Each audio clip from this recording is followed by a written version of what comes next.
I don't know why we don't hang out more. I adore the two of you. And you're just like such an amazing story. You're like just so successful and what an amazing career that y'all have had. De leur célébrité précoce grâce à la fête à la maison, à leur empire de la mode valant des milliards de dollars. Les jumelles. Olsen ont dû faire face à d'immenses difficultés personnelles, cachées du public. Découvrez la tragédie méconnue de la vie de Mary-Kate et Ashley Olsen et comment tout a basculé. Mary-Kate et Ashley Olsen sont nés le 13 juin 1986 à Sherman Oaks, en Californie. Ils faisaient partie d'une famille dynamique, avec un frère aîné prénommé Trent et une sœur cadette prénommée Elizabeth, qui deviendrait plus tard actrice. Leurs parents, David Olsen et Janet, ont finalement divorcé en 1995, donnant naissance à leurs demi-frères et sœurs, Courtney Tyler et Jake, issus du second mariage de leur père. Dès leur plus jeune âge, la vie des jumeaux était tout sauf ordinaire. À seulement 6 mois, elles ont été choisies pour incarner Michelle Tanner dans la populaire sitcom d'ABC. La fête à la maison. Le créateur de la série, Jeff Franklin, a été captivé par les jumelles lors d'un casting ouvert, constatant leur aisance inhabituelle avec les inconnus, pour se conformer à la législation sur le travail des enfants, qui limitait la durée de travail d'un enfant. Mary-Kate et Ashley ont alterné le rôle de Michelle, un rôle qu'elles ont tenu pendant toute la durée des 8 saisons de la série, qui s'est terminée en 1995.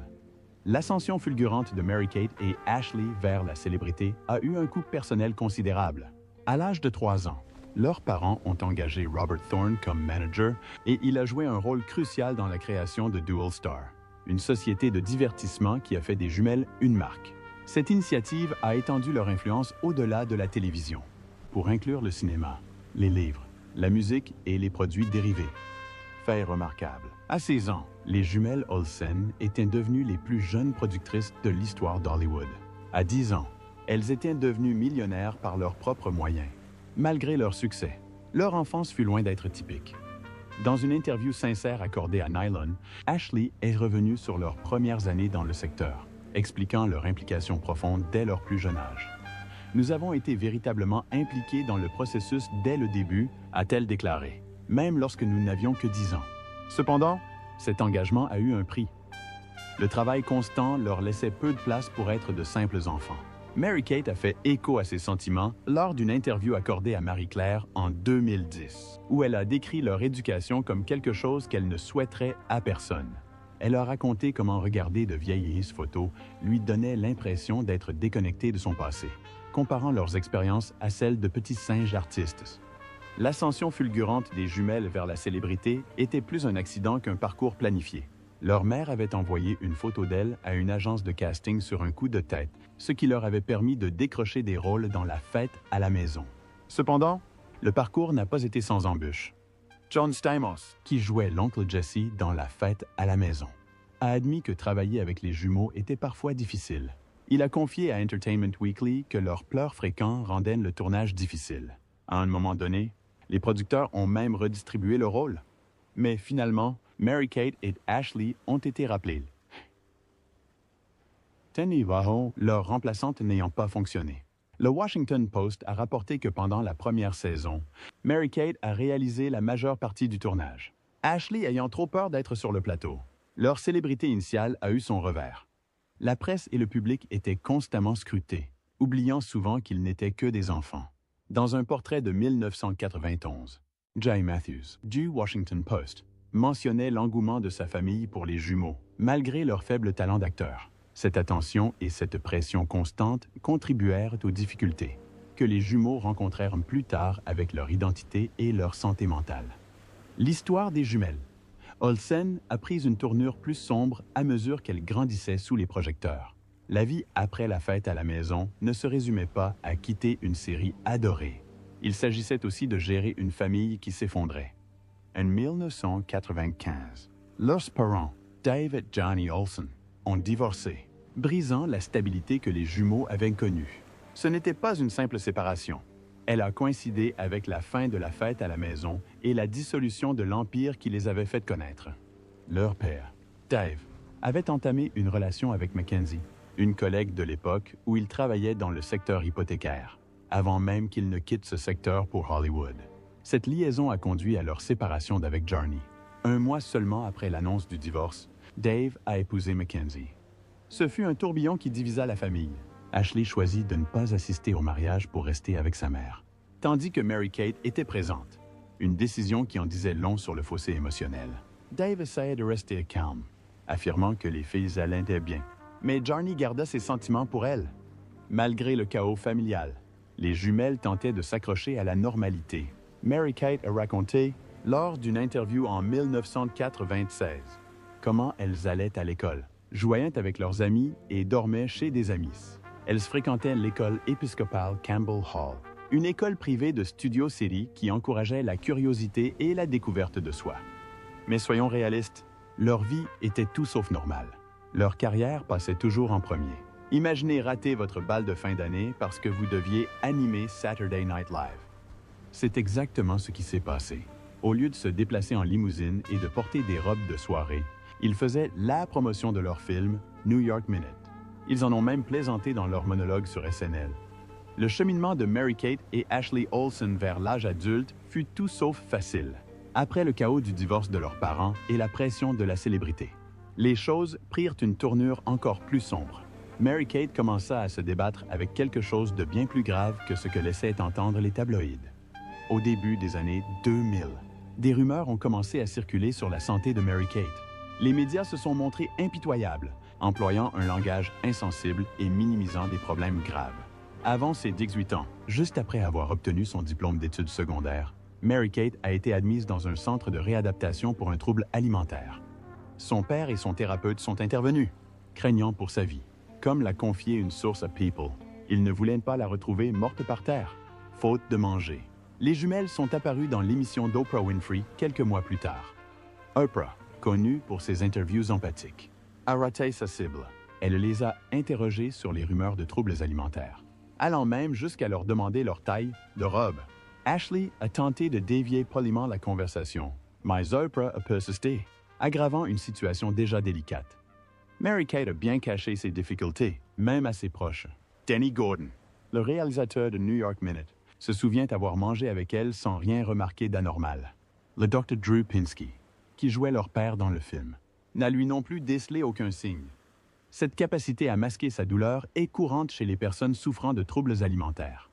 Dans une interview accordée au magazine Elle en 2008, Mary-Kate a enfin abordé son anorexie.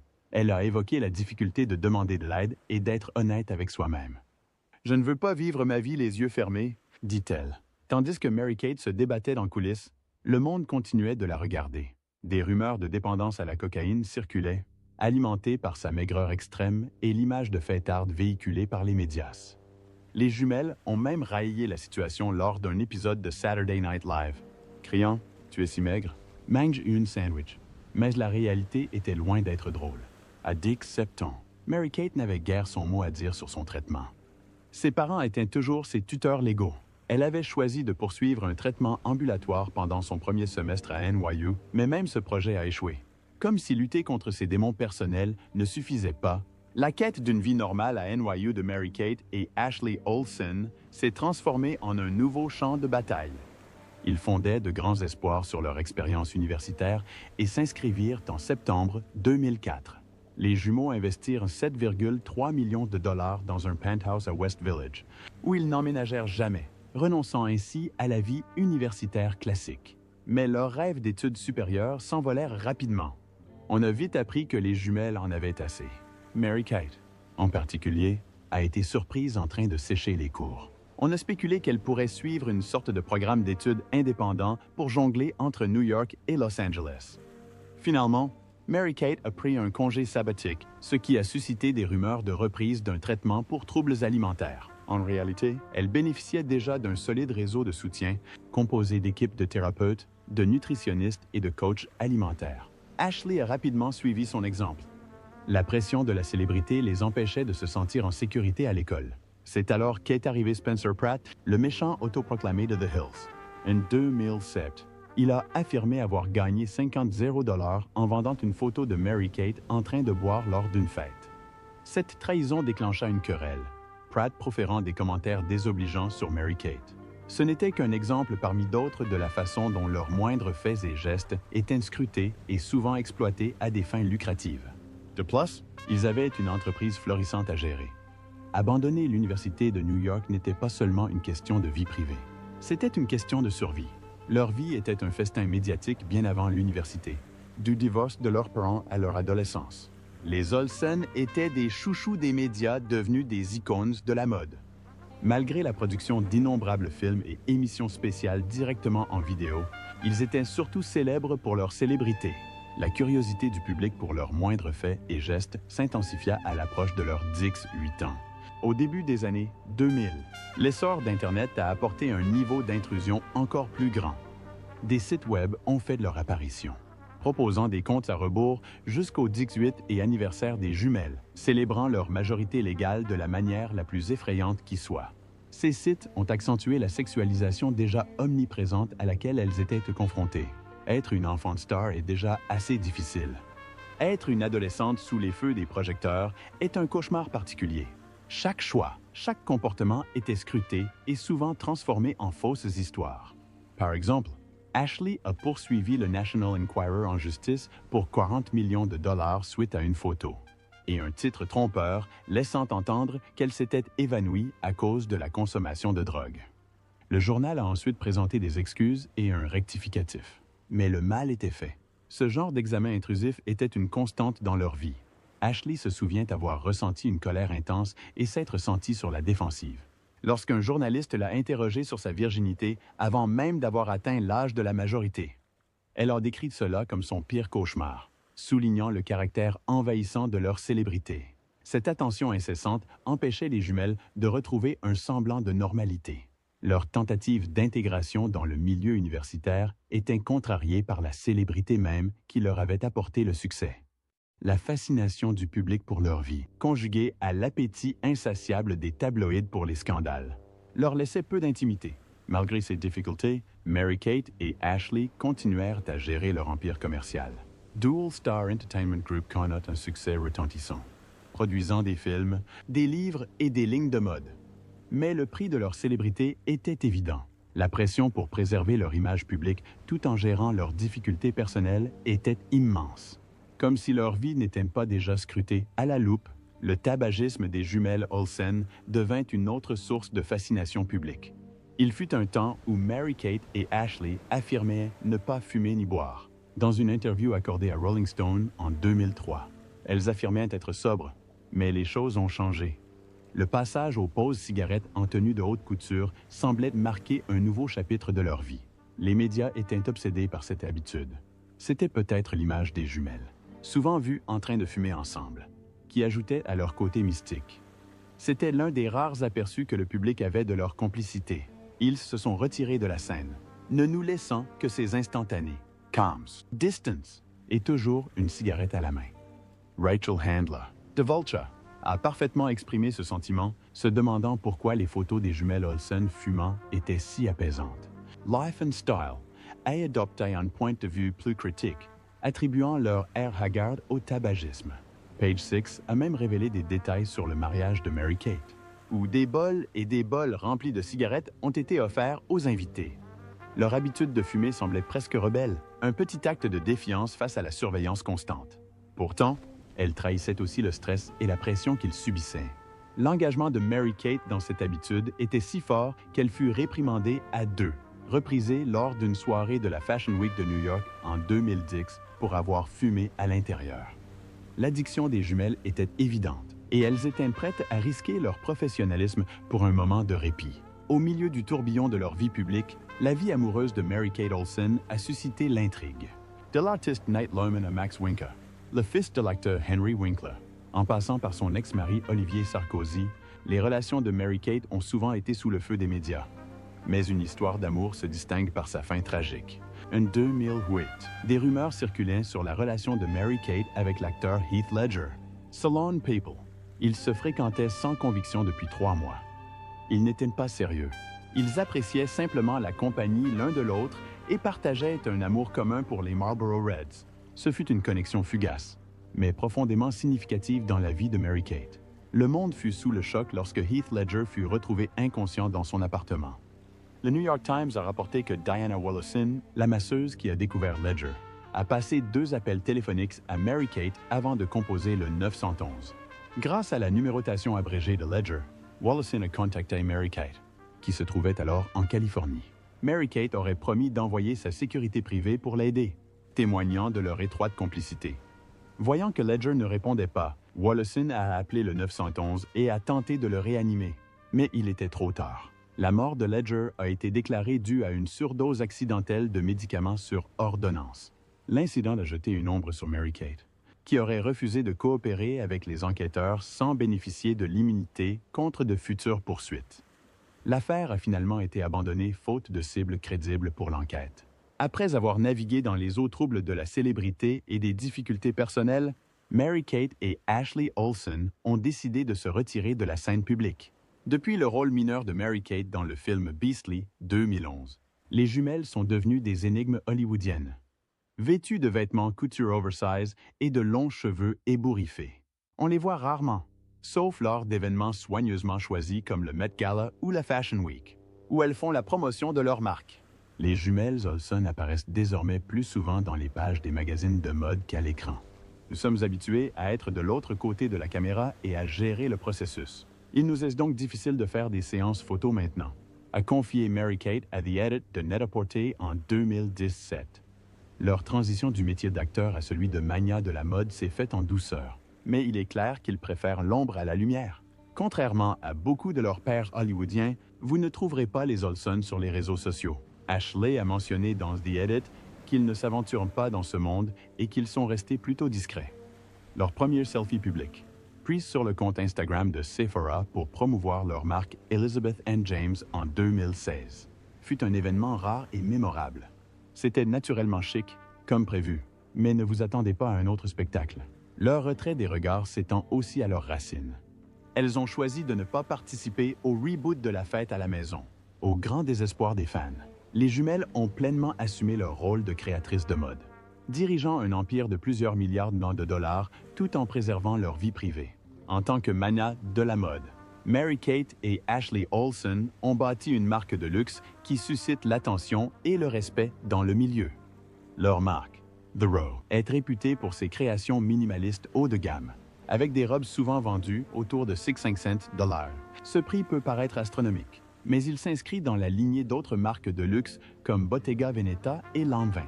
En 2011, ils ont même réussi à écouler un sac à dos en alligator à 39,0 $, malgré les critiques des défenseurs des droits des animaux.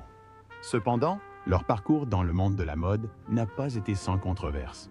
En 2015, ils ont fait l'objet d'un recours collectif intenté par d'anciens stagiaires de The Row, menés par Shahista Lalani, diplômée de la Parsons School of Design.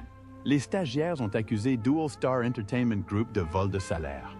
Lalania a affirmé avoir travaillé 50 heures par semaine. Extenuante a effectué des tâches normalement confiées à des employés rémunérés. Elle a même raconté avoir été hospitalisée pour déshydratation après avoir porté de lourdes trenches sous une chaleur étouffante. « On est comme un employé, sauf qu'on n'est pas payé », a-t-elle déclaré à Page Six. Les conditions de travail difficiles ont poussé de nombreux stagiaires l'armée pour des tâches simples comme apporter du café ou faire des photocopies. La plainte affirmait que les stagiaires auraient dû être rémunérés au salaire minimum et aux heures supplémentaires pour leur travail. Bien que les représentants des Olsen aient jugé la plainte infondée, ils ont finalement trouvé un accord à l'amiable.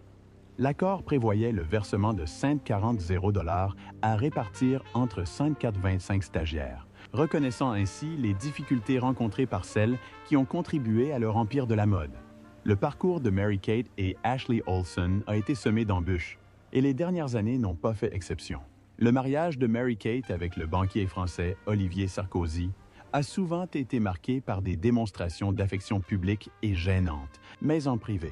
Tout était loin d'être parfait. En avril 2020, Mary-Kate a demandé le divorce. Cependant, la COVID-19 a temporairement suspendu les procédures de divorce à New York. Désespérée, elle a demandé une ordonnance d'urgence en mai, affirmant que Sarkozy avait résilié leur bail à son insu et tentait de la forcer à quitter leur appartement.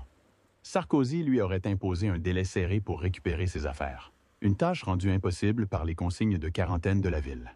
Lorsqu'elle a demandé une prolongation, il l'aurait ignoré. Prise dans cette situation stressante, Mary-Kate a trouvé refuge chez Ashley et des amis à l'extérieur de la ville. Malgré le chaos, elle avait signé un contrat prénuptial, lui offrant une certaine protection face à la tourmente. Tandis que Mary-Kate affrontait ses difficultés personnelles, les jumelles ont dû faire face à une autre perte déchirante. Leur père adoré à la télévision, Bob Sajai, est décédé subitement en janvier 2022. Sajai avait toujours entretenu des liens étroits avec ses filles de la série télévisée, dont Mary-Kate et Ashley. Malgré leur absence du reboot de la fête à la maison, Sajai est resté protecteur et a entretenu des contacts réguliers avec elle. À sa disparition, les jumelles ont exprimé leur profonde tristesse, le qualifiant d'homme aimant, compatissant et généreux. Ils ont assisté à ses funérailles, rendant hommage à l'homme qui a joué un rôle important dans leur vie. Ashley Olsen a également connu des problèmes de santé au fil des ans. En 2015, on lui a diagnostiqué une maladie de Lyme à un stade avancé, ce qui a compliqué son travail et l'a éloigné de la scène publique. La maladie l'a laissé hagarde et souvent maussade, une période difficile qui a mis en évidence sa résilience. En 2016, Ashley a connu un autre grave problème de santé suite à une intervention de chirurgie esthétique ratée. L'opération a entraîné une nécrose, provoquant un gonflement, des ecchymoses et un noircissement de son visage. Une oxygénothérapie intensive a été nécessaire pour traiter cette affection, ce qui l'a profondément bouleversée. Malgré cette expérience traumatisante, Ashley reste déterminée à envisager de futures interventions. Même si elle sera plus prudente dans ses choix,